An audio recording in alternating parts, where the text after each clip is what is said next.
ជំរាបសួរបងប្អូនអរគ្នាអញ្ចឹងនៅក្នុងវីដេអូនេះគឺខ្ញុំប្រាប់ពីរបៀបដំឡើង Microsoft Office របស់យើង Microsoft Project របស់យើង2024ដែលខ្ញុំបានតម្លាក់ចូលក្នុងproject ហ្នឹងបងប្អូនអាច download មកពេល download ហើយវាមាន file 2នេះបងប្អូន file 2ហ្នឹងអញ្ចឹងវាមាន file setup មួយនិង file config មួយសម្រាប់route ទៅរក download របស់វាអញ្ចឹងណាបងប្អូនអញ្ចឹងបងប្អូនអាចធ្វើការបលាហើយបងប្អូនទាញយកមកដាក់មុខ desktop ហ្នឹងមកណាបងប្អូនអញ្ចឹងវាទូចទេ file ហ្នឹងអញ្ចឹងបងប្អូនវាយបើក CMD ហើយ run administrator បងប្អូនចុច open វាមក run administrator ហ្នឹងហើយចុច yes នៅពេលដែលបងប្អូនបើក run administrator បងប្អូនចូលមកដល់ CD នេះ CD 32ហ្នឹងបងប្អូនវាយ CD ហើយ backslash មួយមកហើយ enter នៅពេលដែល enter បែបហ្នឹងគឺបងប្អូនអត់អាចចូលទៅ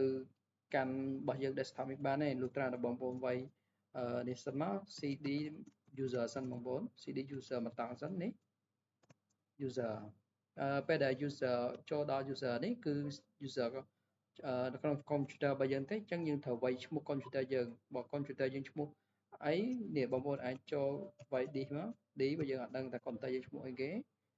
computer យើងបន្ទាប់ពី public មកគឺឈ្មោះយើងឯងបងប្អូននៅកន្លែងហ្នឹងណាបើយើងមាន user ច្រើនយើងចូលទៅវាយឈ្មោះឲ្យត្រូវហ្នឹងទៅដោយសារ computer នេះគឺខ្ញុំបានដាក់ឈ្មោះ user នេះបងប្អូនយើងអាចមើលនេះបាននេះបងប្អូនគឺ computer ខ្ញុំឈ្មោះ user អូខេអញ្ចឹងខ្ញុំ CD ចូល user ម្ដងទៀត user ម្ដងទៀតអានេះ user សម្រាប់Windows ណាបងប្អូនអានេះ user សម្រាប់ប្រើប្រាស់របស់យើងអូខេយើង enter ចូលម្ដងទៀតមក enter នៅពេលដែល enter អញ្ចឹងយើងបាន3នេះយើង C try C CD របស់យើងនេះយើងអាចចូលទៅបើកបានឥឡូវបងប្អូនអត់ដឹងពីរបៀបបើកខ្ញុំចូលទៅបើកឲ្យបងប្អូនបានយល់សិនការប្រើប្រាស់ CD ខ្លះលោបងប្អូនខ្លះក៏អត់សូវយល់កន្លែងហ្នឹងណាអញ្ចឹងកន្លែងនេះបងប្អូនចូល CD មានថានៅក្នុង CD របស់យើងនេះ try C តបមកនេះuser របស់យើងនេះចូលមកដល់យើងមាន desktop អញ្ចឹងបងប្អូនមាន desktop អញ្ចឹងយើងចូលទៅកាន់នេះយើងអាចរោតចូលមក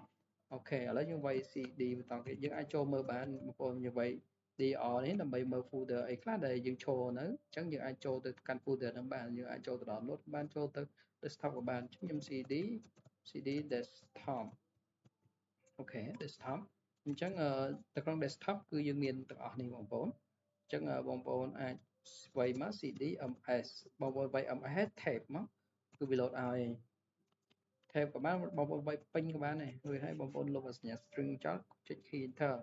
អូខេឥឡូវវាមាន2 file បងប្អូនអញ្ចឹងយើងត្រូវវាយមកបងប្អូនវាយset សិនមកវាយ set ឲ្យ tab មួយវា load ឲ្យដោយសារវាមាន2 file ហើយវាយើងវាយចិត្តត្រូវអក្សរហ្នឹងអញ្ចឹងវាចេះឲ្យហើ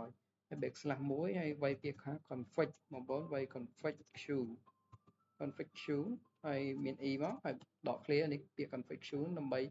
យើងចូលទៅ download ទេរួចហើយនេះបងប្អូនយើងនេះមកវាយ configuration ហ្នឹងវាយអក្សរធំចឹងមកហើយរួចហើយ tab មកវា load ឲ្យបើសិនជាបងប្អូនtab អត់ចេញបងប្អូនវាយឲ្យត្រូវអញ្ចឹងមក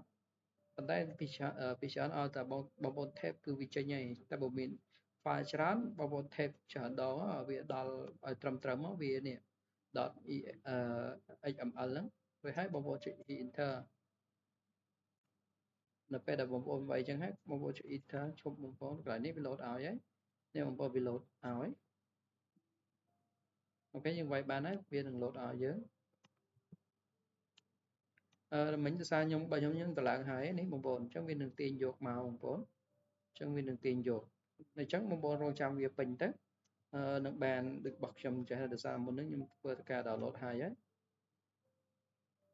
នេះនៅពេលដែលវាចេញមកគឺវាទៅចេញបែបនេះអញ្ចឹងបងប្អូនចុចប្រើយកវាមកហើយបងប្អូនបើកមកឃើញទេដោយសារតែខ្ញុំបានតម្លើងហើយមុនហ្នឹងអញ្ចឹងបងប្អូនអាចតម្លើងតាមក្រោយបានអូខេនៅក្នុងវីដេអូនេះគឺមានតែប៉ុណ្្នឹងទេបងប្អូនចាំវាពេញទៅគឺរួចរាល់ហើយអរគុណជម្រាបលា